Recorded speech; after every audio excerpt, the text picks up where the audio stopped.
Sí, es la roca. Repito, no solo con los otros apóstoles. Y debo agregar y reiterar, no solamente los apóstoles, sino los profetas del Antiguo Testamento. Se constituyen analógicamente como la piedra, como el cimiento o el fundamento, el lenguaje del apóstol San Pablo, donde se edifica el edificio. ¿Y quién es el edificio? La iglesia, en la analogía o comparación del apóstol Pablo. Entonces, hermanos, Jesús es el verdadero Mesías, revelada por el Padre, declarado por los apóstoles. Y finalmente, hermanos, Jesús el verdadero Mesías, edifica la iglesia, que sería nuestro tercer punto. Jesús, el verdadero Mesías, esta declaración de la comunidad lo revela el Padre. ¿Y qué hace la comunidad? Declara. ¿Qué declara? Lo que revela el Padre. ¿Y qué revela el Padre? Que Jesús es el Cristo. Que Jesús es el Cristo. ¿Y qué hace Cristo respecto a la comunidad? Lo constituye como fundamento o piedra donde se edifica la iglesia. Pero es más grande la piedra donde se edifica, no, el edificador. ¿Y quién es el edificador? Cristo. Sobre esta roca edificaré mi iglesia. Pero no hay ninguna supremacía pedrina, es decir, de Pedro. No hay ninguna supremacía profética, sino todos juntos, como siervos de Dios. Como siervos de Dios. La superioridad de alguna persona no es bíblico. El trabajo comunal de la iglesia de Dios con los diferentes dones o talentos que nos da el Señor es para su honra y gloria. No es más el que le dieron 5, ni menos el que le dieron 2. Tampoco es inferior el que le dieron 1. La inferioridad no radica en eso, sino en la fidelidad o en la infidelidad. Entonces, hermanos, sobre esta roca edificaré mi iglesia. Y fíjense, hermanos, los discípulos juntos, los apóstoles juntos, están otra vez en Apocalipsis 21, versículo 14. Apocalipsis 21,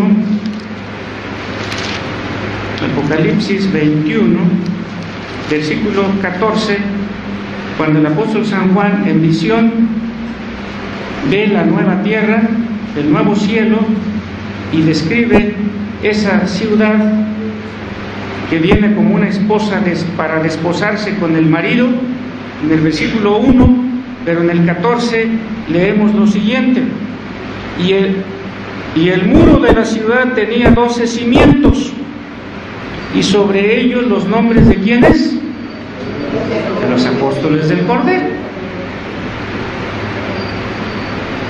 De los apóstoles del Cordero, que son los que están en San Mateo 16, obviamente con los detalles de que Judas no. Pero ¿quién entró en lugar de Judas? En Hechos capítulo 1.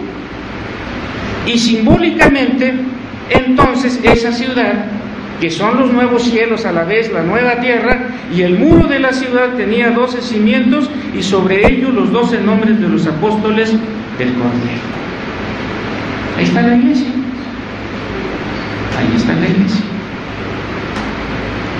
Y por eso, bajo esta consigna o enseñanza bíblica, hermanos, por eso nosotros, y por eso Jesús, como su edificador sobre los siervos, la enseñanza de estos, etcétera, Por eso dice, las puertas del infierno, dice la versión antigua, no prevalecerán contra ella. ¿Y quién es ella? La iglesia. Entonces, hermanos, las puertas del Hades, dice la versión 60, no prevalecerán contra ella.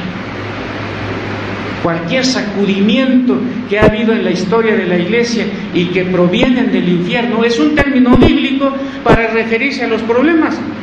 No se está refiriendo al infierno como castigo. Aunque nosotros, a partir de la enseñanza bíblica, no negamos esa realidad. No negamos esa realidad. Entonces, hermanos, Jesús es el verdadero Mesías, revelado por el Padre, declarado por los apóstoles, y Jesús, el verdadero Mesías, edifica la iglesia. Y como edificador de la iglesia, lo que inició en tu persona, lo que inició en mi persona, la obra que inició en nuestras personas, lo perfeccionará hasta el día del Señor. Y repito lo que en otras ocasiones he dicho: cuando Él nos llame a su derecha,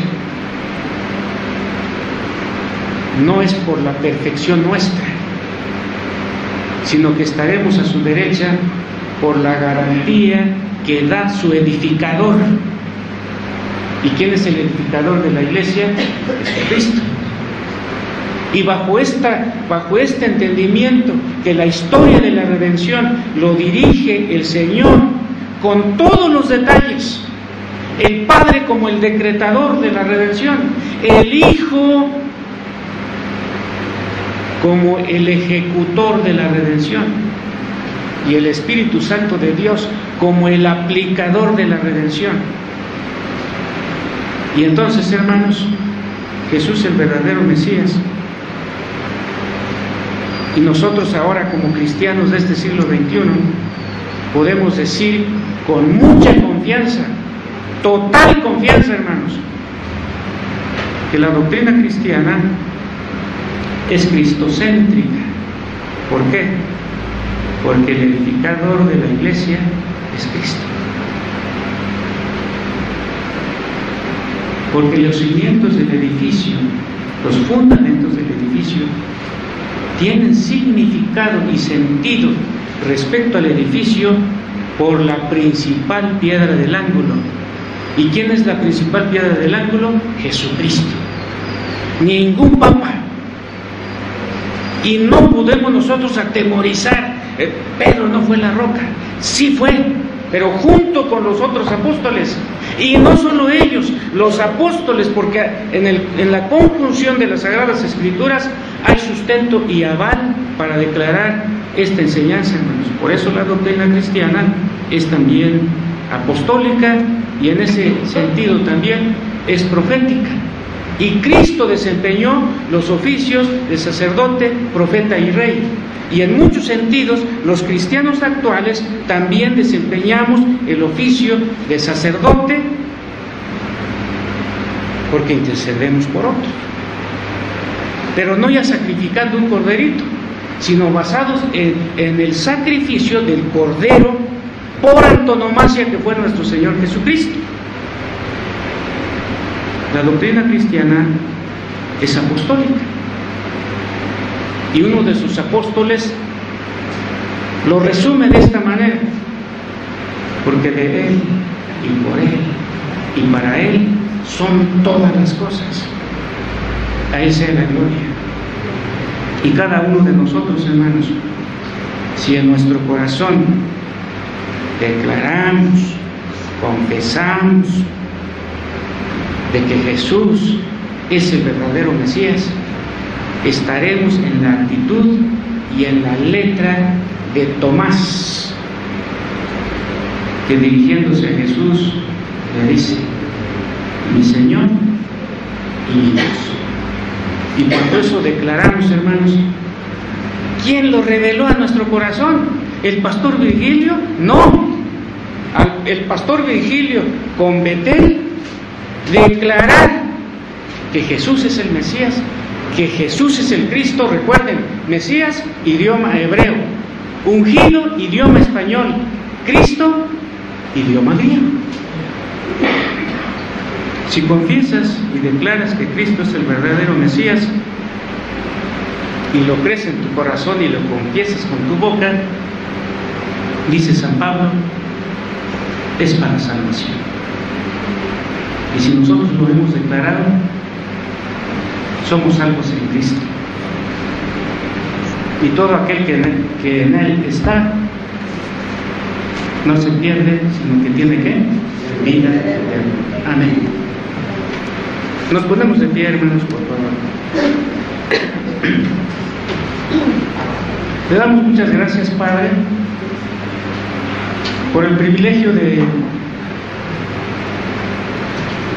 proclamas tu palabra para nosotros, los que integramos la iglesia de Teli que se reúne aquí. Jesús, el verdadero Mesías. Porque el Antiguo Testamento lo preanunció. Porque San Mateo, el evangelista, lo argumentó magistralmente. Pero particularmente, Padre, porque tú lo revelaste. Y gracias porque tus siervos, los apóstoles, lo declararon. Y gracias porque tu iglesia la ha edificado nuestro Señor Jesús. Y a ella se agregan todos aquellos y aquellas que según Hechos 13:48 están destinados para vida eterna. Y gracias porque el trabajo integral de redención, Padre, lo llevas, lo conduces hasta el día final. Y en el día final, la Santa Ciudad, la Nueva Jerusalén, denominada también bajo la expresión de Apocalipsis 21:1 como cielos nuevos y tierra nueva, tendrá sus muros, simbólicamente hablando, y en cada muro los nombres de los 12 apóstoles del Cordero. Y allí no entrará cosa inmunda, sino solo aquellos que tienen sus nombres inscritos en el libro de la vida. Y sabemos que nuestros nombres están allí, no por la perfección nuestra, sino por el hecho que dice San Pablo en Efesios 2:10, creados en Cristo Jesús para buenas obras. O en términos del mismo Señor Jesús, en San Juan 3:6, el que es nacido del Espíritu, Espíritu es, y es necesario nacer del agua y del Espíritu para ver el reino de Dios. Padre, oramos a ti en Cristo Jesús. Amén.